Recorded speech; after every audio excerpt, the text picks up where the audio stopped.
Today we're going to review SRAM DB8 brakes. Are they any good for the low price? So grab your full face, rip a tear off. I'm about to give you my opinion after 6 months of owning these. One word to describe these would be reliable. These things are super reliable. I have not bled them, replaced brake pads, or any tightening or adjustments. You basically set it, forget it. I've been riding these for about 6 months at the bike parks every weekend.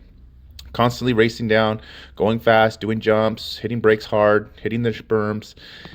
They're just consistent, right? And it's impressive on how consistent they are. Should you buy these? And who are these for?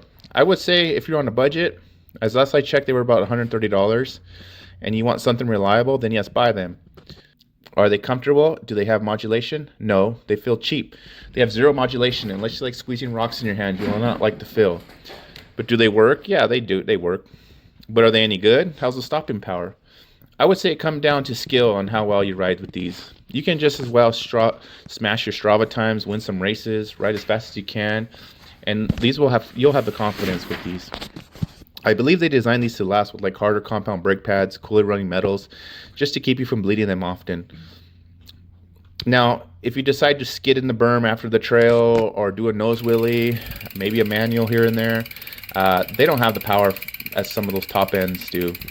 The Saints and the Codes have that extra bite, and the extra bite is at the end of the run, squeezing it, getting your tire to spin around them, and you'll see your buddies do that. You'll see them do nose wheelies, and you're like, I'm not doing that with these brakes.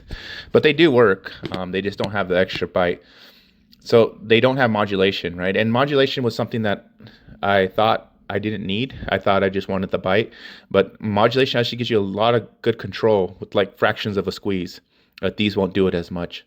So my final thoughts, I would recommend these 100% to a budget rider who wants reliability, set of brakes. If you're riding Progress or you have some extra dinero, then yeah, consider upgrading.